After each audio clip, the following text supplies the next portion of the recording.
So, the video I had planned for Monday was originally the map breakdown for Payday 2. That's taken way longer than I thought it was ever going to need to take.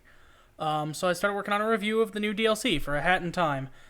And then I realized I can't use any of my footage because I borrowed it from my stream, and, I kind of, had a chat over that. If we can just throw that on the screen. Get out of the money. There's no time for standing around in money.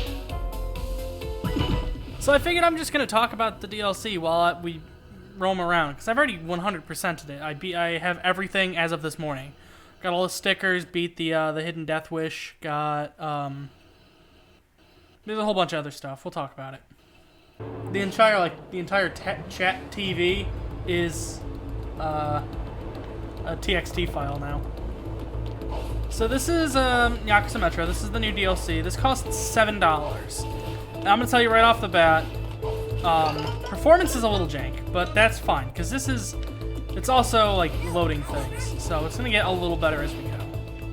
It's $7, and I played this, it's about 4 hours in total. I would say the first DLC I'm gonna say I beat about 75% of its content in 12 hours. So this is nowhere near the quantity of that DLC, but I'm gonna say this is far and away above the quality of that DLC. Nyakuza Metro is a very, let's get up high. Like, look at that. Everything is just like crazy well animated. Everything is just so beautiful to look at. Out of any chapter, this is the one I enjoyed exploring the most. I've explored Mafia Town way more than I've explored this one, but I'm looking forward to exploring the heck out of this. I kind of did that. I have every sticker. One thing I don't like, though... Okay, bad example.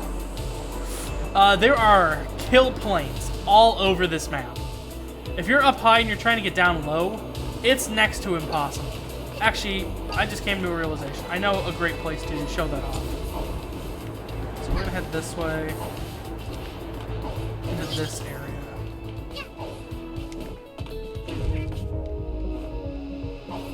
Yeah, Jenna's beret is a dweller mask, which I think is a nice touch.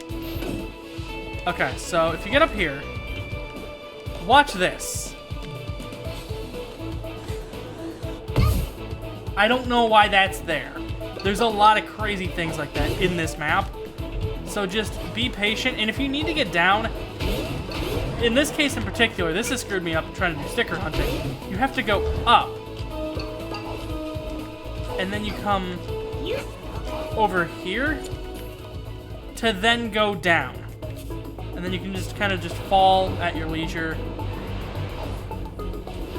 Like that. Oh, that would have been a dab mods are disabled until the 17th. So we'll dance instead. Or we can throw on the bat and pose with the bat. Look at that. You might have seen I have stickers. I have every sticker in the game, and then 2 of these. These you can trade. These you can trade. You can throw them on the Steam market, and then I have 1 of each of every other sticker in the game, including Wowza, who haunts my nightmares, or he will tonight. I saw him for the first time today, and oh boy, let me tell you, that ruined me. Let's go into photo mode so we can take a closer look. Let's go. Where is he? Where is my son? I don't want visiting. Wowza, we're just gonna stick that. Apply. This is what you're here for, right? There is a proper death wish. It is snatcher coins. Your mileage may vary on whether or not it's worth going for. Snatcher coins or whatever. I was hoping for like a rift collapse, or maybe like a timed mission. Maybe a one-hit version of Rush Hour. Oh my god, that's the mission everybody like loves. And like the music from it's like super popular. Actually, let's go find my favorite track of the game. Nowhere did a track for this game. When you ride on a train,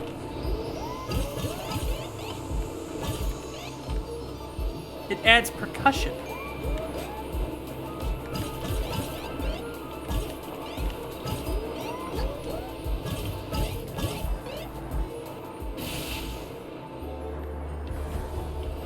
I love his music. You know, I joke that he is, he's a Nowordcore artist, but he's the only one of his kind. Because it's such a unique style. It's just such a unique sound. I love it.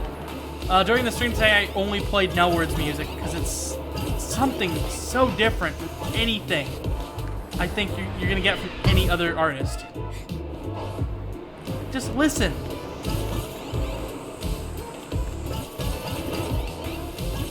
I mean, it's hard to listen when I'm picking all these things up, but you get it. I'm going to include a link to this song if you want to listen to it on Noword's YouTube channel. You can also listen to it on Gears for Breakfast's. It's actually a way longer rendition of it.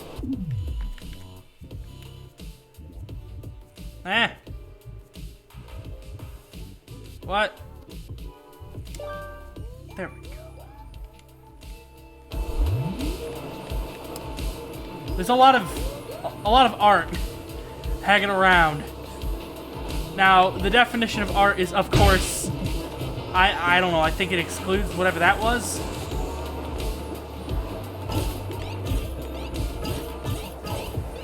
But there's a lot of posters and ads, and I'm taking a lot of damage for no reason.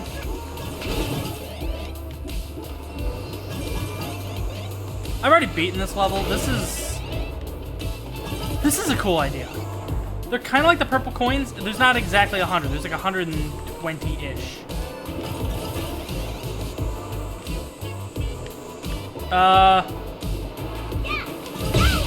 That was my controller not working for a second. Oh, cool. We're dead. 100% of this, ladies and gentlemen. This is the Empress. She becomes the antagonist of the chapter in the final mission, actually, Rush Hour. But you don't fight the Empress. It just ends. The chapter just kind of ends, and that's really my biggest gripe. And that's kind of what I mean when I say the quality is here, the quantity isn't. I was hoping for a bigger build-up. I was hoping for, you know, a grand finale of sorts. I was hoping that we would have gotten a proper boss fight. One thing I actually really appreciate is you can buy food from the shops, and if you buy certain combos, you actually get an extra hit point temporarily. Scoop. Vanilla cream frozen at the right temperature and Hat Kid has little sound effects for eating. Soda, a carbonated drink in a large container. The large soda remains. And then each food heals you. These little guys actually do a lot of talking. There's a ton of dialogue they cycle through, and it's honestly impressive.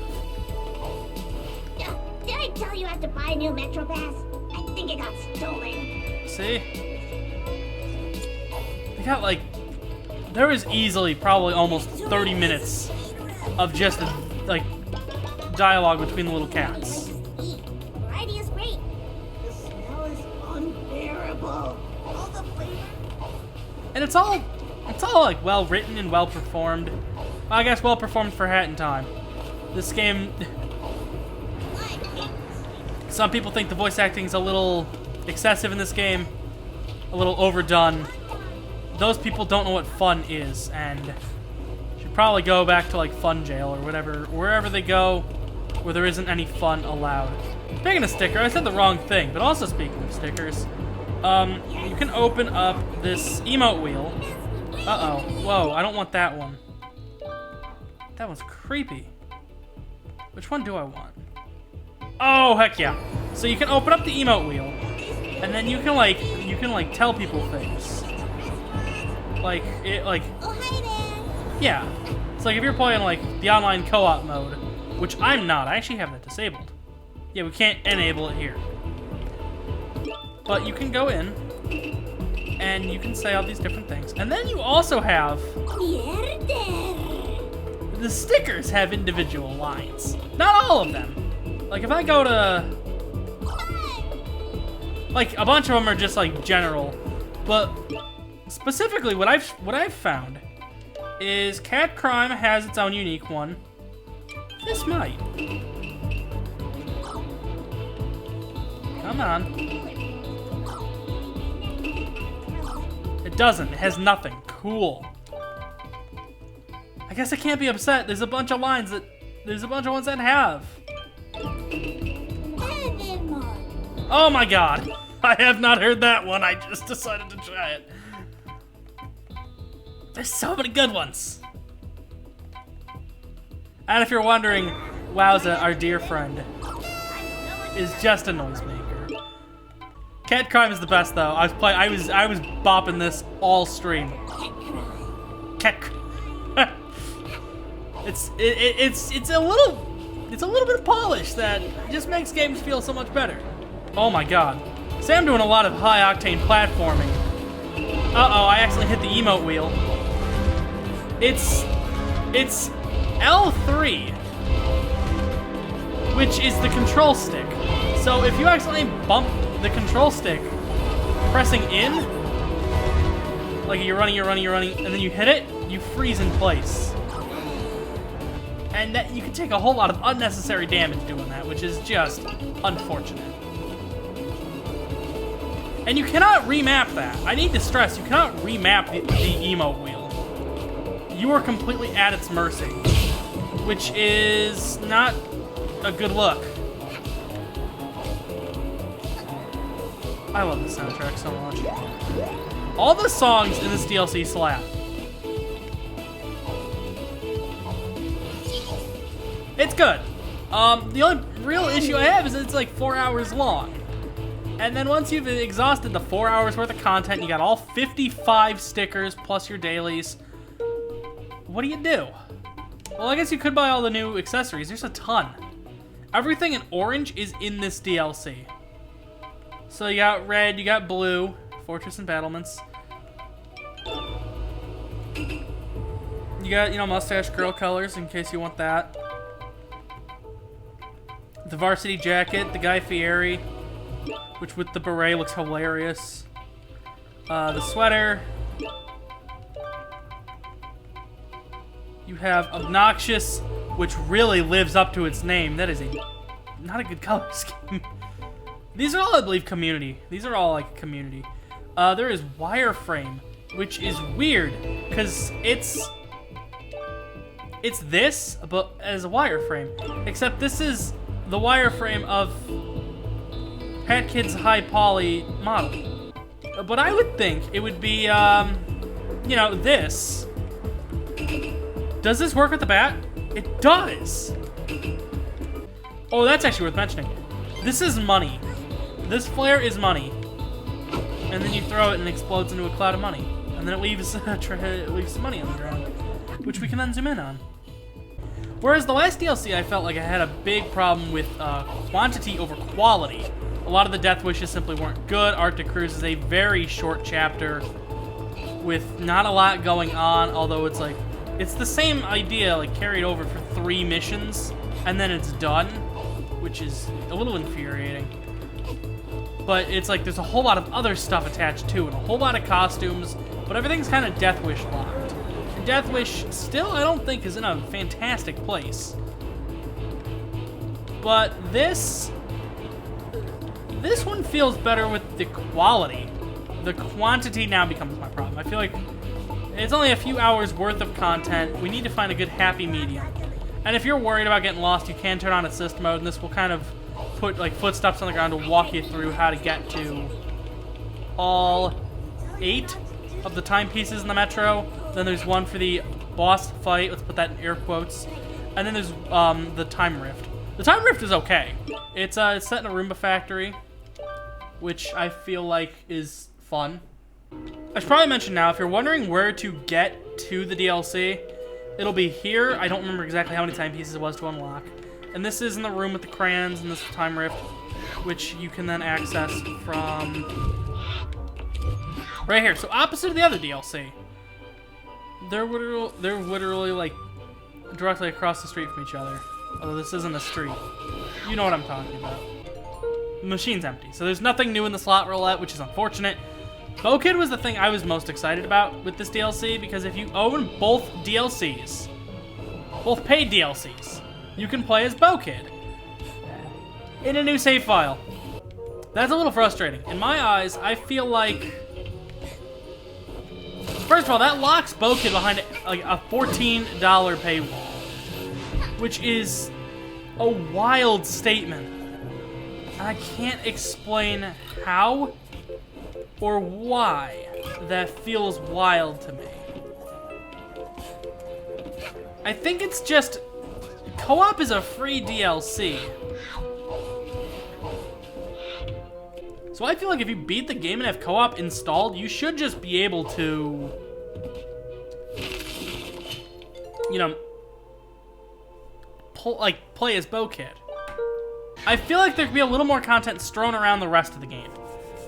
All 55 stickers are in Nyakuza Metro. I feel like it would have been neat if there were like 10 stickers in Subcon Forest, 10 in Mafia Town, 10 in the Battle of the Birds, and 10 in Alpine Skyline. And then maybe 10 in Arctic Cruise. Especially because a bunch of the stickers... Seal sticker. We got a seal sticker. There is a captain sticker. It's right here. Another seal. So there's 4 stickers right there for the last DLC. So it'd be neat if you went around to all the different levels and tried to find them. I feel like... I mean, I guess... It makes the Metro feel like its own miniature collectathon. And I had fun collecting them. I just wish... the game as a whole got universally that much love, because that DLC is way, like, miles, like, the cutscenes in Yakuza Metro are miles above the cutscenes in, like, Mafia Town, or the cutscenes anywhere else in the game. They're fantastic. Hypo is a fantastic animator. I can't stress that enough. In short, I guess the question is this DLC worth $7? And it depends on how much you do this. I don't plan to use the online functionality. It's 50 players. And it's not even all that worthwhile? Worthwhile is a mean word. It's fun in a group chat. It's a very lighthearted social experience. We're just gonna go into Train Rush so I can kind of condense my thoughts. It's something that a game like A Hat in Time really benefits from. It does not replace a proper online co-op mode. I think that's the really big distinction that we need to make. This doesn't replace a proper online co-op. The big problem is none of the game states are synced with each other. If, say, you're playing a 50-player party mode and you're fighting Snatcher, all 50 players are fighting their own Snatcher. And that sounds weird to come out of my mouth, but there's very little interactivity between, like, your game state and everybody else's game state. You can mess with each other. You know, you can screw around, you can throw, you can, like, boop. You can, like, blow each other up. Everybody can abuse the Dweller mask. But that's not a replacement for, like, that doesn't... There needs to be more online content, really. Like a proper online co-op mode where myself and like 3 other friends or 4 other friends can get together and play the game together and help each other through the game. Instead of just kind of playing the game and other people wander around and watch you work. There was an interview that Destructoid did with Jonas Karlev in which he kind of explained it's a 50-player party mode just because when they were stress testing, it could support 50 players, so they left it at 50 players. Which I don't know if that's a good answer in my opinion. I feel like that's kind of a... whatever. I feel like that's a kind of cop-out answer. Like, just because it stress tests well, but now you have to make all these different exceptions, you need to make all of these fixes. And it's not a proper co-op mode anymore. It's, again, it's called party mode for a reason. It's kind of a different thing. It's not versus mode, it's not competitive, it's not cooperative. It's party. It's for having fun in. And again, I get it. I just feel like that's not really a great answer if the trade-off with doing 50-player co-op is nobody can interact with each other. Oh, cool. I wish you could do a friends-only co-op party mode where everybody can kind of interact with each other better. Look, it's Hatline, my Like, if you're only playing with, like, 4, 6, 8 players, then everybody can interact with each other. They can interact with the game world, and states are saved between players. But conversely, if, say, we're playing, like, more than 8 people, that stuff stops getting synced. That is what I was kind of hoping for with the online party mode, and that's just not what we got. It's a very watered-down experience compared to kind of, I guess, what people expected.